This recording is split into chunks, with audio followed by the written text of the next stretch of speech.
Praise the Lord. Hallelujah. மரியே வாழ்க. இயேசுவில் பிரியமான சகோதர சகோதரிகளே, வழக்கமா ஒரு துணியில நம்ம அந்த மறைவுரையை தருவேன். ஆனால் இன்றைக்கு கொஞ்சம் வித்தியாசமான முறையில் நாம் சிந்திக்கலாம். பொதுவாக நம்பிக்கையை நாம் கொண்டிருக்கிற பொழுது கடவுள் எப்படி நம்மை ஆஸ்வதிக்கிறார், அல்லது எதிர்பாராத நேரத்தில் எப்படி நமக்கெல்லாம் நல்லது நடக்கிறது என்பதையெல்லாம் நாம் கணக்கில் கொண்டு பார்க்கும் பொழுது கடவுள் நம்மை ஒவ்வொருவரையும் ஆசீர்வதிக்கிறார், நாம் ஒவ்வொருவரையும் வழி நடத்துகிறார். எல்லாம் சொல்லுவோம், நான் எதிர்பார்க்கவே இல்லைங்க அந்த வேலை கிடைச்சிச்சு, எதிர்பார்க்கவே இல்லை எனக்கு இந்த உதவி கிடைச்சிச்சு, நான் எதிர்பார்க்கவே இல்லை வீடு கட்டி முடிச்சுட்டேன், நான் எதிர்பார்க்கவே இல்லை இப்படிப்பட்ட ஒரு சந்தர்ப்ப சூழ்நிலை அல்லது எனக்கு ஒரு நல்ல வரன் அமைந்தது என்று சொல்வது போல சில வேலைகளில் அமையும். அது சொல்லுவாங்க நிறைய பேர், நேரம் நல்லா இருந்தா எல்லாமே நல்லா கூடி போவாங்க. நேரம்லாம் கிடையாது. கடவுள் நினைத்தால், கடவுள் ஆசீர்வதித்தால் எல்லாமே நன்றாக நடக்கும். அந்த அடிப்படையில் தான் நாம் இன்றைக்கு கொஞ்சம் ஆழமாக சிந்திக்க உங்களை அன்போடு அழைக்கின்றேன். இயேசுவில் எனதருமை சகோதர சகோதரிகளே, புரியாத புதிர் அல்லது விடை தெரியாத வாழ்வு என்றெல்லாம் இருக்கும் பொழுது கடவுள் நம்மை எப்பொழுதும் திடப்படுத்துகிறார், வழி நடத்துகிறார், நம்மோடு கூட இருந்து நம்மை காக்கிறார் என்பதிலே எந்த மாற்று கருத்தும் இல்லை. கடவுள் தான் வழி நடத்துகிறார். அதற்கு நல்ல நிறைய விவிலியத்திலே உதாரணங்கள் இருக்கிறது. அதெல்லாம் நம்ம சொல்லுவோம். அதெல்லாம் படித்து பார்ப்பதற்கு நமக்கு நேரம் இல்லாவிட்டாயும் கோடிட்டு காட்டுகிற அந்த நிகழ்வுகளை எல்லாம் இல்லத்திலே சென்று நீங்கள் வாசித்து பாருங்கள். எல்லாமே அப்படிதான் தற்செயலாக நடந்தது, எதிர்பார்க்காத நடந்தது. இந்த வாய்ப்பை எப்படியாவது பயன்படுத்திக் கொள்ள வேண்டும், நான் மாற வேண்டும் அல்லது நான் வாழ்வு பெற வேண்டும், நான் குணமடைய வேண்டும் என்று இயேசுவிடம் வரவேண்டி பெற்றவர்கள் தான் ஏராளமானவர்கள். அப்படி பெற்றவர்கள் எல்லாம் நிறைய ஆசீர்வாதங்களை பெற்றுக் கொண்டார்கள். Praise the Lord. அல்லேலூயா. எனவே அவர்கள் நினைக்கல நம்ம குணமடைவோம். அப்பதான் இயேசு நிறைய இடங்கள்ல கேட்கிறார், நான் உன்னை குணமாக்க முடியும் என்று நீ நம்புகிறாயா, என்னுடைய நம்பிக்கை உனக்கு நலமளிக்கும் என்று நீ நம்புகிறாயா என்றெல்லாம் நிறைய வேலைகளில் இயேசு கேட்டு அவருடைய நம்பிக்கையை உறுதிப்படுத்தி தெளிவுபடுத்தி பிறகு அந்த அற்புதங்களை செய்வதை பார்க்கும். சிலர் என்ன பண்றாங்க, அட்வான்டேஜ் எடுத்துருக்கிறாங்க. நான் போய் இயேசு கிட்ட நின்னா போதும், இயேசு என்னை பார்த்தா போதும், இயேசு என்னை தொட்டா போதும், அல்லது இயேசுவை நான் தொட்டால் போதும், அவருடைய ஆடையுடைய ஓரத்தை நான் தொட்டால் போதும், நலமடைவேன் என்று இவர்களே நம்பிக்கை அதிகப்படுத்திக் கொண்டு அப்படிப்பட்ட ஒரு அற்புதத்தை பெற்றதையும் நாம் விவிலியத்திலே நிறைய வாசித்துக் கொண்டே இருக்கிறோம். அன்பு சகோதர சகோதரிகளே, அதிலே நல்ல ஒரு உதாரணமாக எல்லாருக்கும் தெரிந்த ஒரு நிகழ்வாக நாம் அந்த லூக்கா நற்செய்தி 19ஆம் அதிகாரத்தில் சக்கேயு நிகழ்வு எடுத்துக்கலாம். சக்கேயு ஒரு வாழ்வு பெரும் கிடைக்கும், இயேசு என்னை கூப்பிடுவாரு அல்லது இயேசு எனக்கு ஆசீர்வாதத்தை கொடுப்பாரு என்றெல்லாம் அவன் அங்கு செல்லவே இல்லை. அவனுக்கு ஒரு ஏக்கம், அவனுக்கு மனசுல ஒரு எண்ணம். இயேசு அவன் பிஸி, அவன் நிறைய பணத்தை சேர்த்து வைப்பதிலே, கலெக்ட் பண்ணுவதிலே, அந்த வரி வசூல் செய்வதிலே, வரி வசூல் செய்கிறவர்களுக்கெல்லாம் தலைவனாக இருக்கிற அந்த பட்சத்திலே அவன் அந்த பணத்தை எல்லாம் சேர்த்து வைப்பதிலே தன்னுடைய நேரத்தை செலவிட்டுக் கொண்டிருந்தவன். அப்படிப்பட்டவனுக்கு ஓய்வில்லாத ஒரு சூழ்நிலை. அவன் போய் எங்க இயேசுவை பார்க்கறது, ஆனா கேள்விப்பட்டு கொண்டே இருக்கிறான். இயேசு நாசரேத்து இயேசு அற்புதங்களை செய்கிறார், அதிசயங்கள் செய்கிறார், நல்ல காரியங்களை செய்கிறார் என்றெல்லாம் அவன் கேள்விப்பட்டு கொண்டே இருக்கிற அவன் இந்த இயேசுவை பார்க்கிறான். அப்படிப்பட்ட ஒரு நோக்கத்தில் தான் இயேசுவை அவன் சந்திக்க, இயேசுவை எப்படியாவது கிடைத்த அந்த நேரத்தில் பார்த்துவிட அவன் ஆவல் கொண்டு இயேசுவை நோக்கி தன்னுடைய பயணத்தை தொடர்கிறான். அதான் முதல் எண்ணம். அவனுடைய உள்ளத்திலே இயேசுவை பார்க்க வேண்டும், இயேசுவை சந்திக்க வேண்டும், இயேசுடைய முகத்தையாவது பார்த்துவிட்டு வர வேண்டும் என்ற எண்ணம் அவனுக்குள் இருந்தது. அதுதான் அங்கே அவனுக்கு கடைசியில ஒரு வாழ்வாய் மாறுவதை நாம் பார்க்கிறோம். அதே போலதான் அந்த பெரும்பாடுபட்ட பெண் லூக்கா நற்செய்தி 8ஆம் அதிகாரத்திலே நாம் வாசிக்கலாம். அது அழகாக சொல்லப்பட்டிருக்கிறது. 40வது வசனத்திலிருந்து பார்த்தோம்னா, அந்த பெரும்பாடுபட்ட பெண் ரத்தப்போக்கினால், அது பெண்களுக்கான ஒரு மிகப்பெரிய சிக்கல் பிரச்சனை என்று நிறைய இன்றைக்கு வெளி உலகத்துக்கு எல்லாம் கூட தெரிகிறது. மிக கொடுமையான ஒரு வியாதி. பல ஆண்டுகளாக, 1 மாதம் 2 மாதம் அல்ல, பல ஆண்டுகளாக அவதிப்பட்டிருந்த பெண். அவன் என்ன நினைக்கிறான், இயேசுவை கட்டாயம் ஒரு அவளுக்குள்ள ஒரு கஷ்டங்கள், அருவருப்பு அல்லது ஒரு நல்ல மனநிலை இல்லாத சூழ்நிலையில இயேசுவை எப்படியாவது வாய்ப்பிருந்து நலம் பெற்றுக் கொண்டால் நல்லது என்று அவள் நிலைத்திருப்பாள். ஆனால் இயேசுவை சூழ்ந்திருந்த அந்த கூட்டத்தை பார்த்த அந்த பெண் இயேசுவிடம் போய் பேசி தன்னுடைய விஷயத்தை சொல்லி நலம் பெற்று ஆசீர்வாதத்தை பெற்று குணமடைவதற்கு வாய்ப்பே இல்லை என்பதை அவர் புரிந்து கொண்டார். அதான் பிக் பாயிண்ட். No chance. இங்க இயேசுவை பார்த்து தன்னுடைய வேதனையை, இங்க கூட நிறைய பேர் வந்திருப்பீங்க, எப்படியாவது இன்னைக்கு அக்டேஷ் பார்த்தோம், பார்த்து ஒரு 5 நிமிஷம் பேச முடியுமா? வாய்ப்பே இருக்காது. அடுத்த மாசம் ட்ரை பண்ணி, போன மாசம் ட்ரை பண்ணவங்க கூட இன்னும் பார்க்காம இருந்திருப்பீங்க இல்லையா?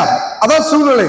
ஏன்னா உங்களுக்கு முன்னாடி முந்தி அடிச்சுக்கொண்டு அவரை பார்க்க வேண்டும், எப்படியாவது ஒரு பிளஸிங் வாங்கிட்டு போனோம் அப்படின்னு நினைக்கின்ற ஒரு நிகழ்வு. இது மட்டுமல்ல, எங்கு சென்றால் நமக்கு அந்த வாய்ப்பு கிடைத்து விடாதா, நான் அதை பெற்றுக்கொண்டு வாழ்வு பெற மாட்டேனா என்ற ஒரு எண்ணம் தான் எல்லாருக்குமே ஓகி இருக்கிறது.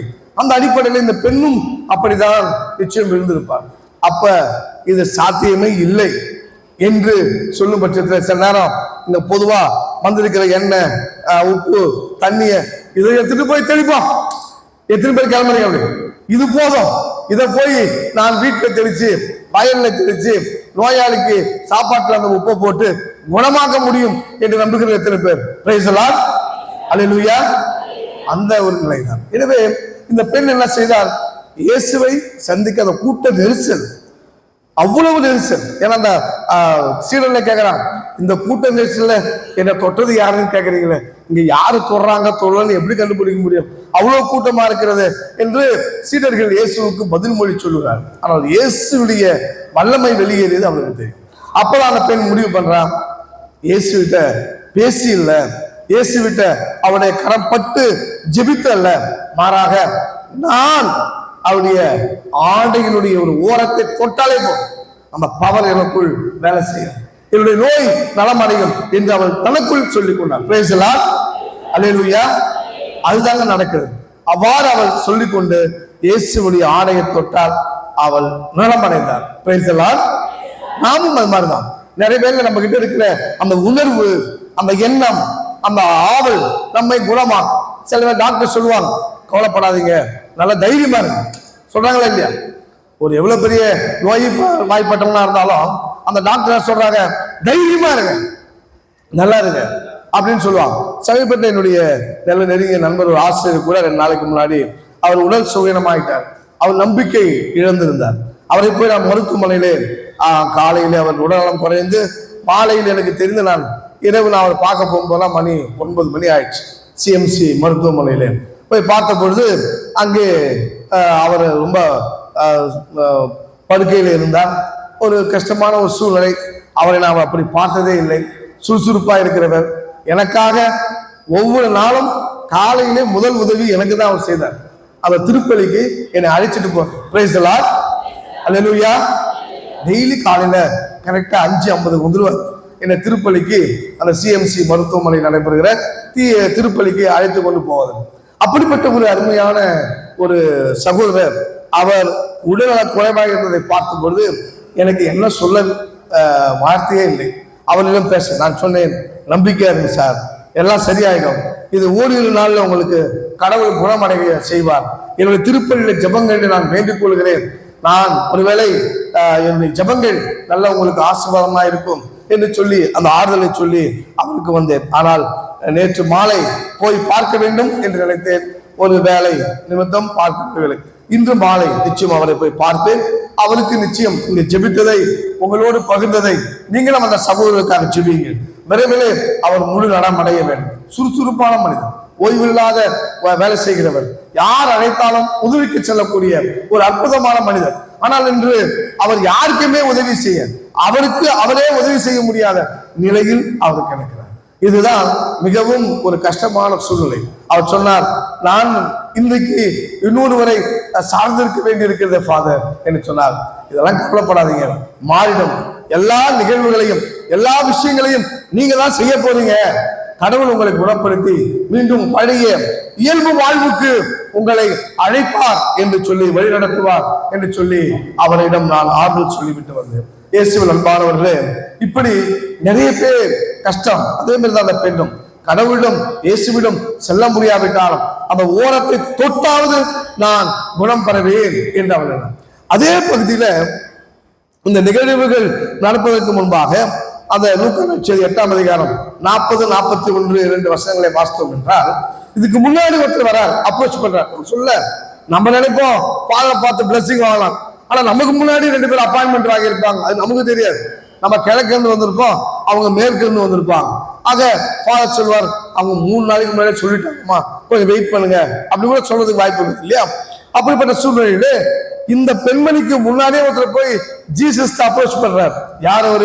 ஒரு ஜபக்கூட தலைவர், ஒரு யாயிர் என்பவர். தன் மகள் கொஞ்சம் மரண படுக்கையில் இருக்கிறார் என்று சொல்லி, அது மார்க் நற்செய்தி அவள் இறந்து விட்டாள் என்று கூட அது சொல்லப்பட்டிருக்கும். பட் அவளை குணமாக்குற மாதிரி. பட் ஆனா இங்க அவள் மரண படுக்கையில் இருக்கிறாள், நீங்க எங்க வீட்டுக்கு வரணும்னு சொல்லி அந்த யாயிர் ஜபக்கூட தலைவன் அழைக்கிறான். ஆனா இங்க இந்த கூட்டத்துல இருந்து எப்படி போறது? ஜீசஸ் போக முடியல. நிறைய இவங்களோட பேசிக்கொண்டே இருக்கிறார். அப்படி காலம் தாழ்த்து தாழ்த்து தாழ்த்து தாழ்த்த நேரம் நம்ம நிற்போம் இல்லையா? பேங்குக்கு போகும்போது சரி, அல்லது வேற ஏதாவது ஒரு இடங்களுக்கு போகும்போது லைன்ல நின்று இருப்போம்.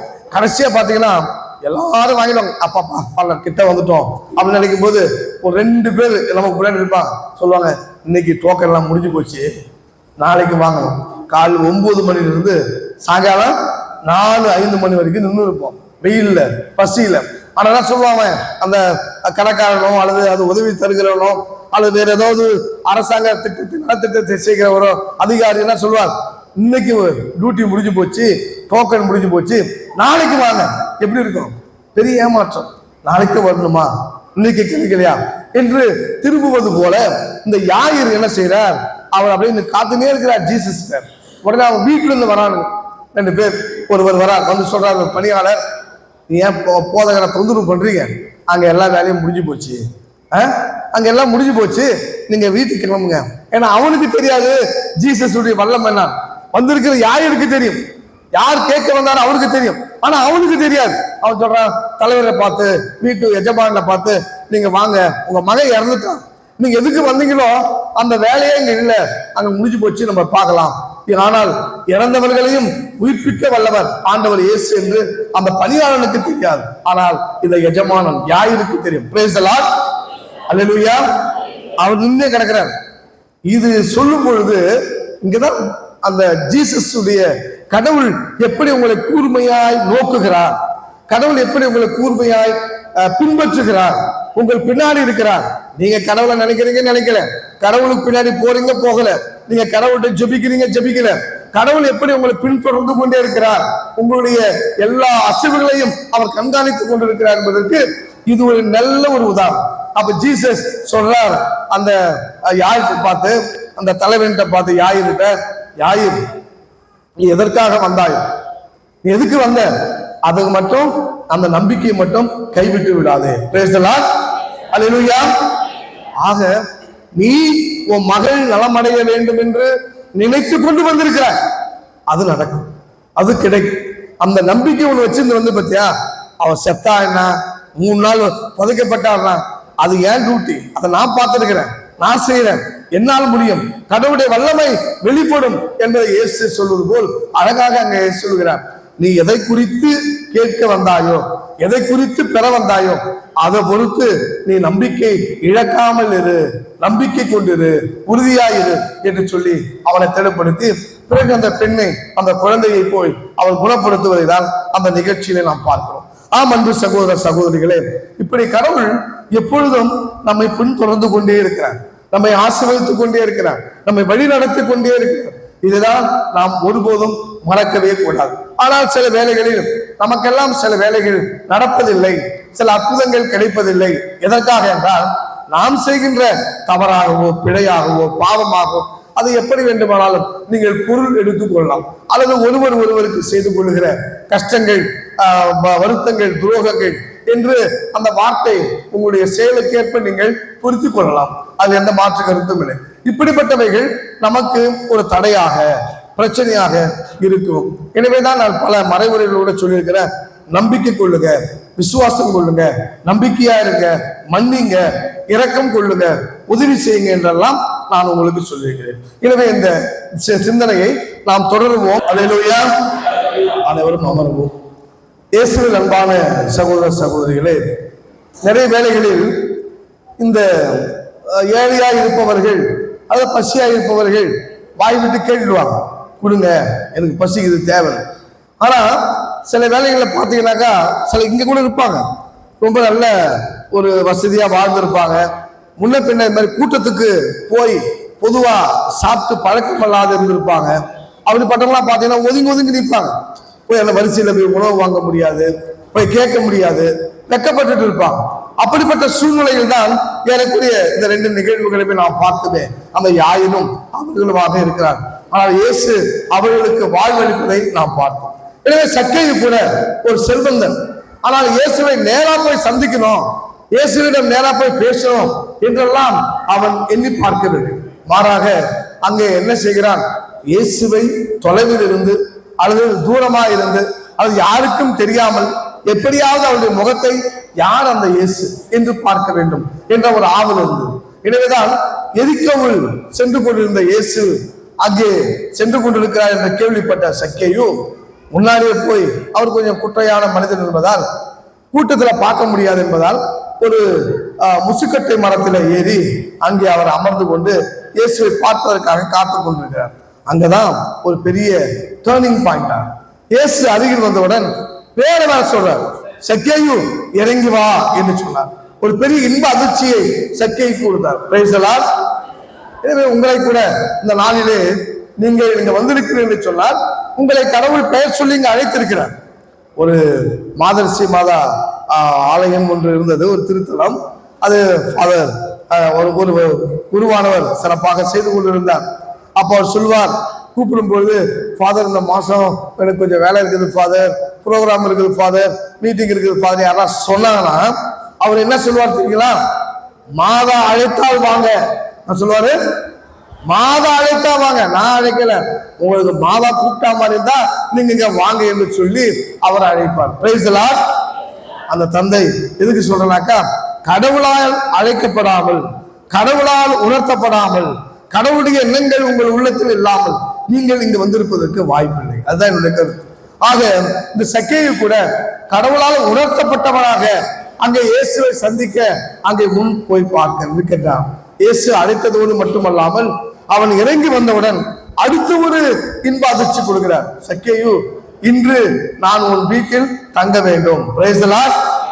நான் இன்று உங்கள் உள்ளத்திலே குடிகொள்ள வேண்டும், நான் இன்று உங்கள் இல்லத்திலே தங்க வேண்டும், நான் இன்று உங்களுக்கு உங்கள் குடும்பத்திற்கு ஆசீர்வாதத்தை கொடுக்க வேண்டும் என்று ஆண்டவர் முடிவு செய்து விட்டார் என்று சொன்னால் அதை யாரால் தடுக்க முடியும்?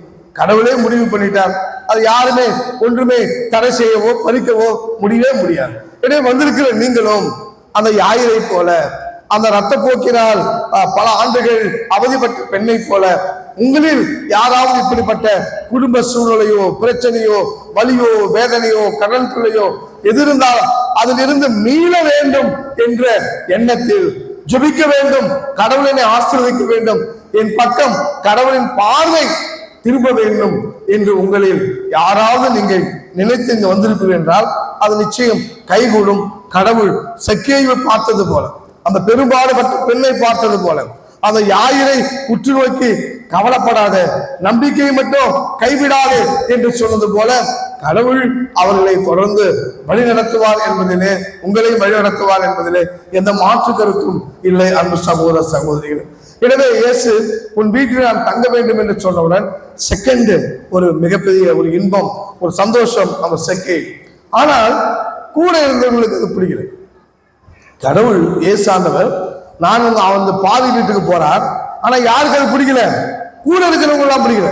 அவன் ஒரு அயோக்கிய, அவன் ஒரு திருடன், அவன் ஒரு பாவி, அவனை பத்தி ஊர் உலகத்துக்கு எல்லாம் தெரியும், கொள்ளையடிச்சவன், ஏமாத்தினவன், அடுத்தவனுடைய வயிற்றை அடித்து சம்பாதித்து வீடு கட்டினவன், பணம் வச்சிருக்கிறவன், அவன் வீட்டுக்கு போய் இயேசு போறான்னு சொல்றாரு என்று சொல்லி மற்றவர்கள் எல்லாம் முணுமுணுக்க ஆரம்பித்தார்.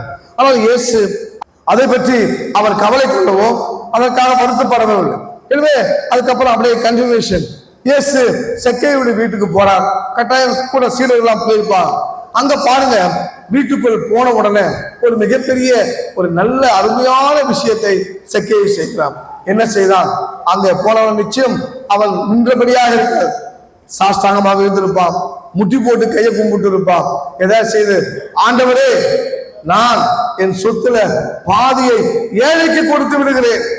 யாரையாவது பொய் குற்றம் சுமத்தி, ஆனா வரி வசூலிக்கிறவன், அது கட்டணும் இது கட்டணும் எல்லாம் அவனே உங்க வீட்டுக்கு ரைடு வருவோம், அப்படி வருவோம் இப்படி வருவோம் ஏதாவது சொல்லி ஏமாற்றி நான் பணத்தை பறித்திருந்தேன் என்று சொன்னால் 1 2 அல்ல, மாறாக 4 மடங்காக அதை நான் திருப்பி கொடுத்து விடுகிறேன் என்று இயேசுவிடம் சாஷ்டாங்கமாக விழுந்து அவன் சொல்லுவான். பிரைஸ் தி லார்ட், அல்லேலூயா. அங்க உடனே இயேசுவிடம் தன்னுடைய பாவத்தை எல்லாம், தீமை எல்லாம், அல்லது பாவத்தின் வழியாக சம்பாதித்த பணத்தை எல்லாம் திருப்பி கொடுத்துறேன், பாதி கொடுத்துறேன், நீதி இருக்கிறதுல கூட 4 மடங்கு எனக்கு நேரம் ஏமாத்துறேன், இவங்க காசை பறிச்சேன், ஏமாற்றி சாப்பிட்டேன் என்று தெரிந்தால் 4 மடங்காக திருப்பி கொடுத்து விடுகிறேன் என்று அவன் சொன்னான். அதான் ஒரு பெரிய சேஞ்ச் அவனுடைய உள்ளத்துல. இதெல்லாம் ப்ரீ பிளான்ட் இல்லை, அவனே நினைக்கல இதெல்லாம் நான் சொல்லுவோம், இதெல்லாம் நம்ம மனம் மாறுவோம், இயேசு வீட்டுக்கு வருவாரு, அவரை பார்த்த உடனே இதெல்லாம் சொல்லணும் என்று அந்த ஸ்கிரிப்ட் எழுதி எல்லாம் இங்கே வாசிக்கப்படவில்லை, நடிக்கப்படவில்லை. மாறாக இதெல்லாம் தானாகவே நடக்க, ஒன்று மாற்றி ஒன்று நடந்து கொண்டே இருக்கு. அதே போலதான் நம்முடைய வாழ்வில் கூட நல்லவைகள் நடக்க ஆரம்பித்து விட்டது என்று சொன்னால், நல்லது துவங்க ஆரம்பித்து விட்டது என்று சொன்னால், அது ஒன்று மாற்றி ஒன்று நடந்து கொண்டே இருக்கு. அது எந்த சிக்கலும் மாற்றமும் இல்லை. எனவேதான் சக்கேயுடைய வாழ்விலும் கூட இயேசு ஆண்டவர் அவனுடைய வீட்டுக்கு போனவுடன் இப்படிப்பட்ட ஒரு மாற்றத்தை அவன் வெளிப்படுத்துகிறான். உடனே இயேசு அவனை விட்டு விடவில்லை. இன்று இந்த வீட்டிற்கு மீட்பு உண்டாயிற்று. காட் பிளஸ் யூ சொல்றேன் இல்லையா, ஃபாதர் சொல்றார் ஆசீர்வாதமா, God plus Yuma, praise the லார்ட்மா என்று சொல்ற மாதிரி உடனே அங்க ஜீசஸ் சொல்றார், இந்த வீட்டுக்கு இன்றைக்கு மீட்பு உண்டாயிற்று. இங்க வந்திருக்கிற பலருக்கு இன்றைக்கு மீட்பு உண்டாயிற்று. இங்க வந்திருக்கிற பல எண்ணற்றவர்களுக்கு இன்றைக்கு வாழ்வு உண்டாயிற்று. பிரைஸ் தி லார்ட், அல்லேலூயா. அதுதான் நம்ம. எனவே சக்கேயுடைய வாழ்வில் கூட அதுதான் நடக்கிறதை நம்மால் இங்கு கூர்ந்து பார்க்க முடிகிறது. இயேசு அந்த சக்கேயுடைய உள்ளத்தை தொடுகிறார். இயேசு ஆண்டவர் அந்த சக்கேயுடைய உள்ளத்தை ஆழ்ந்து பார்க்கிறார். எனவே சக்கேயும் அவன் எத்தனை படிகள், எவ்வளவு அடிமட்டத்திற்கு இறங்கி வந்து தன்னுடைய சூழ்நிலையை விலக்கி வாழ்வு காண வேண்டும் என்று அவன் நினைத்தானோ அதை அவன் அங்கே செய்வதை பார்க்கிறோம். இந்த வீட்டுக்கு எனக்கு மீட்பு உண்டாயிற்று. அது மாத்திரமல்ல அன்புக்குரியவர்களே, இன்னொரு முக்கியமான விஷயம் நான் சொல்லும் போதெல்லாம், அந்த நிகழ்வை சொல்லும் போதெல்லாம் சொல்லுவேன். நம்ம ஒரு ஃபாதர்கிட்ட லெட்டர் வாங்குறோம், ஒரு அதிகாரிகிட்ட ஒரு லெட்டர் வாங்குறோம், அரசாங்க அலுவலகத்துல தாசில்தார் அல்லது தாலுகா ஆபீஸ்ல போய் ஏதாவது கடிதம் வாங்குறோம். அந்த கடிதத்துல ஒரு பரிந்துரை கடிதமோ ஏதோ ஒண்ணு, பட்டாவோ சிட்டாவோ ஏதோ ஒன்று வாங்குறோம் வச்சுக்கலாம். அதுல என்ன முக்கியமா இருக்கணும், இந்தாங்க சிட்டான்னு சொல்லி ஒரு பேப்பரை கொடுத்து எடுத்துட்டு வந்துருவீங்களா? என்ன கேட்பீங்க? அதிகாரிகிட்ட கையெழுத்து வாங்கணும். முதல்ல அந்த அதிகாரி கையெழுத்து போடணும். 2வது அவர் கையெழுத்து போட்டதுக்கு கீழே அவரு அந்த துறையினுடைய அதிகாரி என்று ஒரு சீல் போடணும். அதுக்கெல்லாம் முத்தாய்ப்பாக ஒரு சீல், ஒரு ரவுண்டு சீல் இருக்கும். அதுக்கு பேர் என்ன சீல்? கோபுரம் சீல். அதை போட்டாதாங்க கவர்மெண்ட் ஆபீஸ்ல இருந்து வந்ததுன்னு தெரியும். இல்ல நீங்களே ஏதோ கையெழுத்து போட்டு வந்து சொல்லுவாங்க. அப்ப அந்த கோபுரம் சீல் என்பது ரொம்ப முக்கியமானது. ஒரு அரசாங்க பதிவில் இருந்து எழுதப்பட்டது என்றால், அரசாங்க அலுவலகத்தில் இருந்து கொடுக்கப்பட்டது என்றால் அது மிக முக்கியமானது. அப்படி இந்த முகம் இழந்து போயிருந்த, வாழ்வு இழந்து போயிருந்த, எல்லாராலும் ஒதுக்கப்பட்டிருந்த பணம் இருந்துச்சு, வசதி இருந்துச்சு, வீடு இருந்துச்சு, ஆனால் நிம்மதி இல்லை. நான் ஒரு மனுஷன் சொல்லி அங்கீகரிக்கிறதுக்கு நல்ல மனிதர்கள், ஆட்கள் இல்லை என்ற ஒரு நிலையில் இருந்து எல்லா பணத்தையும் தானே பார்த்து தனியே பார்த்து கொண்டிருந்த இந்த சக்கேயு வாழ்க்கையை முதலாக பார்க்க ஆரம்பித்தான் இயேசுடைய ஆசீர்வாதத்தால். அப்பதான் அவர் சொல்றார், இழந்து போனதை தேடி மீட்கவே வாழ்ந்த மகன் வந்தார், நீ யார்? நீயும் அபிரகாமின் பிள்ளையே என்று சொல்லி அவருக்கு ஒரு பெரிய அங்கீகாரத்தை கொடுக்கிறார். Price the Lord. நம்மளாம் யாரு? கடவுளை நம்புகிறவர்கள், இங்க இருக்கிறதெல்லாம் யாரு? விசுவாசிகள், நம்பிக்கை கொண்டிருக்கிறவர்கள், கடவுள் நமக்கு ஏதாவது செய்வார் என்று நம்பி வாழ்ந்து கொண்டிருக்கிறவர்கள். இப்படிப்பட்ட ஒரு அங்கீகாரத்தை அந்த சக்கேயு எதிர்பார்க்கிறான். அந்த சக்கேயுக்கு கடவுள் ஆண்டவர் இயேசு இங்கே அளிப்பதை நாம் பார்க்கிறோம். நீயும் அபிரகாமின் மகனே. ஏன்னா இஸ்ராயேல் மக்கள் எல்லாம் நான் அபிரகாமின் வழிதோன்றல், தாவீதுடைய வழிதோன்றல் என்று சொல்லிக் கொள்வதிலே அவங்களுக்கெல்லாம் ஒரு மிகப்பெரிய கௌரவம், மிகப்பெரிய ஒரு ஆசீர்வாதம், மிகப்பெரிய ஒரு பெருமை. அதைதான் நம்ம பார்க்கிறோம். எனவே யூதர்கள், இந்த இஸ்ராயேல் மக்கள் எல்லாம் இப்படி இந்த ஒரு பாரம்பரியத்தில் இருந்து வருகிறார்கள் என்று யூடியூப் நிறைய இதை பற்றி தான் பேசுறோம் இல்லையா?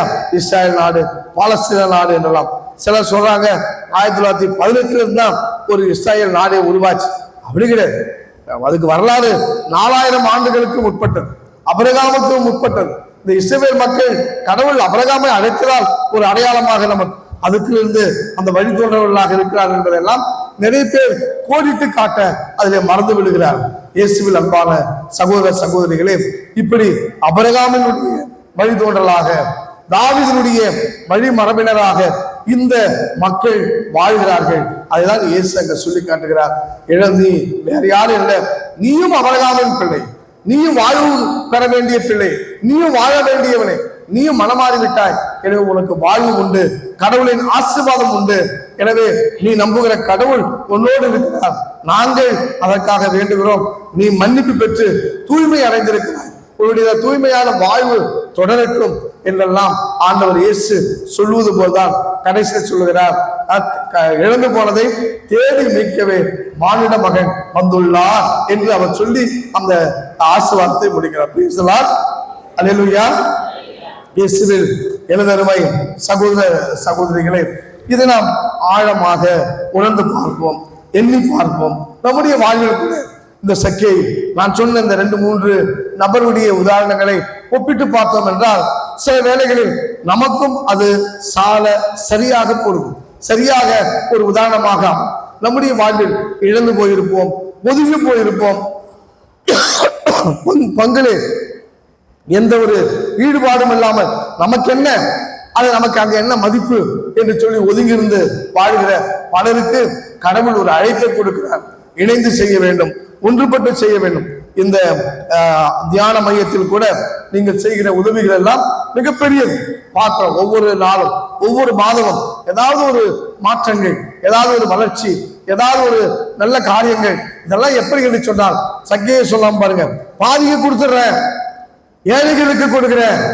அப்படி உங்களாலான நல்ல விஷயங்களை நீங்கள் உங்களில் உள்ளவர்கள் கொடுப்பதுதான். அது பலமுறை அருட்தந்தை சொல்லியிருக்கிறார். இந்த இயக்குனர் தந்தை, இந்த ஆன்மீக மையத்தினுடைய இயக்குனர் தந்தை மிக தெளிவாக நமக்கு சொல்லியிருக்கிறார். இது எல்லாமே இந்த மனிதர்கள் அல்லது நல்ல மனிதர்கள் அல்லது வசதி வாய்ந்த சில மனிதர்கள் முன்னின்று செய்கின்ற ஒவ்வொரு விஷயங்களும். இப்போது பார்த்தாக்க பாருங்க, முன்னாடி ரோட்ல குளத்துக்கு பக்கத்துல அங்கே ஒரு கட்டணம் எழுந்து கொண்டே இருக்கு. இதெல்லாம் கடவுளுடைய செயல். Praise the Lord. அல்லேலூயா. இன்னும் நீங்கள் இதற்காக தொடர்ந்து உதவி செய்ய வேண்டும். எனவே நீங்கள் பார்க்கிறீர்கள் ஏதோ நடக்கிறது, அதை தொடர்ந்து நடக்க, அது நல்ல சிறப்பாக நடக்க, அது நல்ல வளர்ச்சி அடைய இந்த மையத்திற்கான உங்கள் உதவியை செய்கின்ற நல்லவர்கள் தொடர்ந்து நீங்கள் அதை செய்திட வேண்டும் என்றும் வாழ்த்தி, இயேசுவில் அன்பான சகோதர சகோதரிகளே, சக்கேயுவை போல, அந்த பெரும்பாடுபட்ட பெண்ணை போல, யாயிரை போல நம் மீது கடவுளுடைய பார்வையும் கடவுளுடைய அன்பும் கடவுளுடைய ஆசீர்வாதமும் அவருடைய குணமளிக்கிற நிகழ்வும் என்றும் நமக்கு நடக்கும். உங்களில் பலர் நலமடையவும், நீங்கள் உள்ளத்தால் ஒருவேளை நலமில்லாமல் இருந்தால் உள்ள நலத்தை பெற்று வாழவும், உங்கள் ஆன்மா ஒருவேளை நல்லதை வாழ்வை தேடுமானால் அந்த நல்லதை வாழ்வை உங்கள் ஆன்மா வழி, நல்ல வழி உங்கள் ஆன்மா செல்ல இறைவன் உங்களுக்கு என்றும் துணை நிற்க வேண்டும் என்று இந்த நல்ல நாளில் இந்த இறை ஆசையை இந்த மையத்தின் வழியாக தெரிவித்து, ஒவ்வொருவரும் நீங்களும் அபிரகாமின் பிள்ளைகளே என்பதை ஒருபோதும் மறந்துவிடாதீர்கள். நீங்கள் ஒவ்வொருவரும் கடவுளால் வழிநடத்தப்படுகிறவர்கள் என்பதை மறந்து விடாதீர்கள். நீங்கள் ஒவ்வொருவரும் கடவுள் பார்வையிலிருந்து தப்புவிக்க முடியாது. தப்பு செய்யறதுக்காக சொல்ல, ஆசீர்வாதத்தை பெறறதுக்காக சொல்ல. நிறைய பேர் சொல்லுவாங்க, ஏய் என் கண்ணில் இருந்து நீ தப்புவிக்கவே முடியாது. அதாவது என்னன்னு கேட்டாக்கா, ஒரு பிரச்சனையை பண்ண முடியாது, நான் உன்னுடைய பெரிய ஆள் அப்படிக்காக சொல்லுவாங்க. அதுக்காக சொல்லுவாங்க. இந்த வார்த்தை எதற்கு சொல்கிறேன் என்றால், எப்பொழுதும் கடவுளுடைய பார்வையில் நீங்கள் இருந்து கொண்டே இருக்கிறீர்கள். கடவுள் உங்களுடைய வானதூதர்கள் கடவுளுடைய முகத்தோடு பார்த்து கொண்டு உங்களுக்காக ஜெபித்துக் கொண்டே இருக்கிறார்கள். எனவே அனுதினமும் ஒவ்வொரு நொடியும் வழிநடத்தப்படுகிற நீங்களும் ஆபிரகாமின் பிள்ளைகளே, இழந்து போயிருக்கிறீர்களா? எதையோ, பொருளோ, பொன்னோ, வாழ்வோ, அதை மீண்டும் நீங்கள் பெற்றுக்கொள்ள ஆண்டவர் உங்கள் ஒவ்வொருவரையும் ஆசீர்வதிப்பாராக. மீண்டும் நீங்கள் இழந்து போனதை தேடி பெற்றுக்கொள்ள நல்ல ஒரு வாய்ப்பை தேடி வந்திருக்கிற இந்த வேளையிலே இந்த தியான உரையை முடிந்தும் பிறகு தொடர்கிற திருப்பலி ஆராதனை, குணமளிக்கிற அந்த ஆராதனையின் வழியாக நீங்கள் முழு உடல் உள்ள ஆன்மீக நலத்தை பெற்று வளமோடு நலமோடு தொடர்ந்து அந்த மையத்தை நோக்கி வந்து ஒவ்வொரு மாதமும் நீங்கள் உங்களுடைய வாழ்வை புதுப்பித்துக் கொண்டே இருக்க, உங்களுடைய ஆன்மாவை புதுப்பித்துக் கொண்டே இருக்க, உங்களுடைய செயல்களை புதுப்பித்துக் கொண்டே இருக்க இறைவன் அருள் துணை புரிந்து ஆசீர்வதிப்பாராக.